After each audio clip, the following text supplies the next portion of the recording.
सभी साथियों को जय भीम। साथियों, आज हमारे बीच में है डॉक्टर राधा वाल्मीकि जी।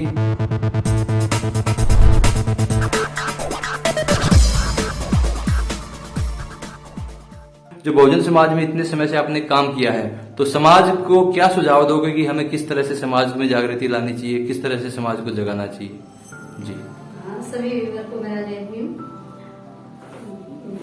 मैं बताना चाहूंगी कि मैं बचपन से ही, जैसा कि मेरा नाम ही डॉक्टर राधा वाल्मीकि है, मैं ऐसी समाज से हूँ और बचपन से ही मैंने अपने अस्तित्व को बनाने के लिए बहुत स्ट्रगल किया है। चाहे वो शिक्षा का क्षेत्र हो, पढ़ने लिखने का क्षेत्र हो या कोई भी क्षेत्र हो, तो मैंने बिना संघर्ष के मुझे कुछ भी हासिल नहीं हुआ है।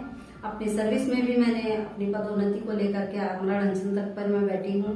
तो बहुत सारा मैंने संघर्ष करते हुए आज मैं इस मुकाम पर पहुंची हूँ अपनी योग्यता के बल पर, कि आज में बहुत बड़े बड़े अवार्ड भी मुझे मिल रहे हैं। International golden book on earth में 20 देशों के राष्ट्राध्यक्षों के साथ में मेरी बायोग्राफी भी पब्लिश हुई है और मुझे कई सारे नेशनल इंटरनेशनल अवार्ड भी मिल चुके हैं। मुझे जो प्रेरणा मिलती है, क्योंकि हमारा समाज जो बहुजन समाज है वो सदियों से दबा कुचला रहा है। हमारी मानसिकता को इस तरह से दबाया गया है कि आज भी हम उस कष्ट से उबर नहीं पा रहे हैं। बाबा साहेब डॉक्टर भीमराव अम्बेडकर ने संविधान बनाकर जो हमें आज अधिकार दिए हैं, जो हक दिए हैं, उसके बावजूद भी कहीं ना कहीं हमारा शोषण होता रहा है और जातिवाद आज भी पूरी तरह से खत्म नहीं हुआ है। क्योंकि मैं भी समय समय पर प्रताड़ित होती रहती हूँ, लेकिन मेरे अंदर एक ही चीज है कि हमें अन्याय को नहीं सहना है। जैसे बाबा साहेब ने कहा था कि शोषण के विरुद्ध हमने आवाज उठानी है, तो हमने आवाज को अपनी बुलंद करना है। और इसीलिए मेरा ये सिद्धांत रहा है कि हमें अगर कोई दबा रहा है तो हमें उससे लड़ने के लिए अपने अंदर दुगनी ताकत पैदा करनी चाहिए और सबसे पहले अपने अंदर की जो हीन भावना है हमें वो निकालनी चाहिए। क्योंकि हम सबसे पहले जो पराजित होते हैं वो अपने आप से ही पराजित होते हैं। हम अपने आप को सामान्य नहीं बना पाते। हमारे अंदर भी कहीं ना कहीं जातिवाद का दंश भरा रहता है और हम अपने आप को हर समय ये सोचते हैं कि अरे हम एससी के हैं, और हम खुद दूसरों से अपने आप को अलग महसूस करते हैं।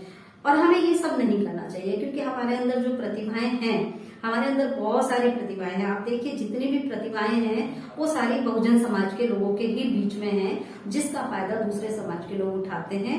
और हम लोग बहुसंख्यक होते हुए भी केवल सेवक बने हुए हैं हम लोगों के, और वो आज भी वो लोग शासित हैं और हमारे ऊपर शासन कर रहे हैं। तो यही मुझे प्रेरणा मिलती है कि हम बहुसंख्यक होते हुए भी क्यों दबे कुचले हैं, क्यों अभी भी हमें अधिकार मिल चुके हैं और उसके बाद भी हम अपने अधिकारों को, अपने हकों को पहचान नहीं पा रहे हैं, अपने हक के लिए लड़ नहीं पा रहे हैं। हम बहुतायत में होते हुए भी उनका सामना क्यों नहीं कर पा रहे हैं। तो बस यही मेरे मन में एक पीड़ा है, जो मैं जगह जगह जाकर के सेमिनार्स के माध्यम से लोगों की चेतना को जागृत करने की कोशिश करती हूँ, उन्हें समझाने की कोशिश करती हूँ कि खुद को, अपने आप को बुलंद करो, अपने अंदर की शक्ति को पहचानो।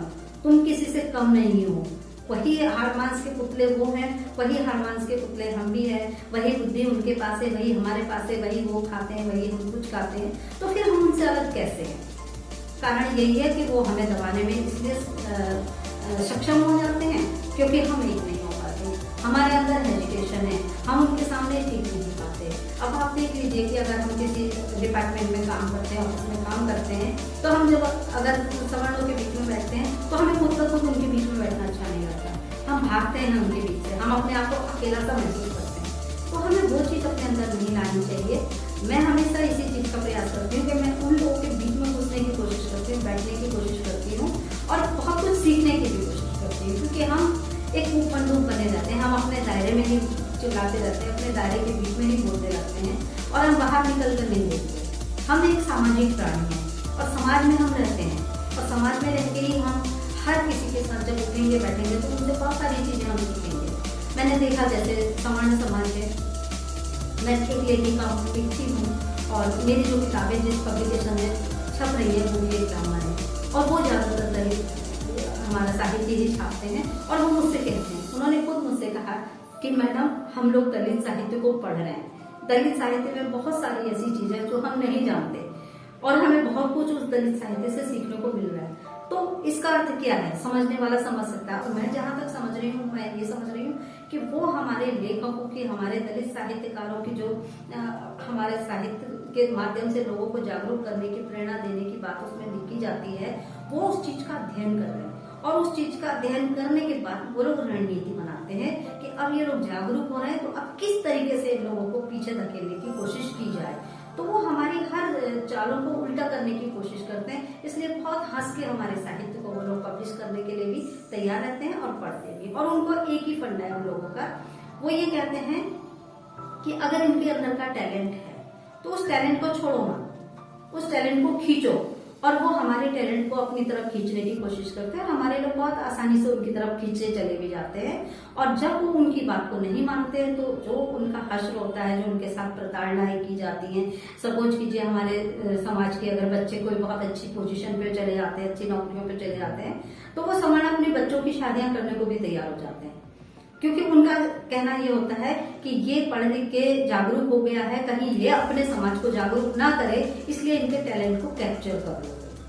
और अगर वो हमारा उनका एक सवाल है कि टैलेंट को छोड़ो मत, और जो अगर हमारे पास नहीं आता तो उसे भी छोड़ो मत।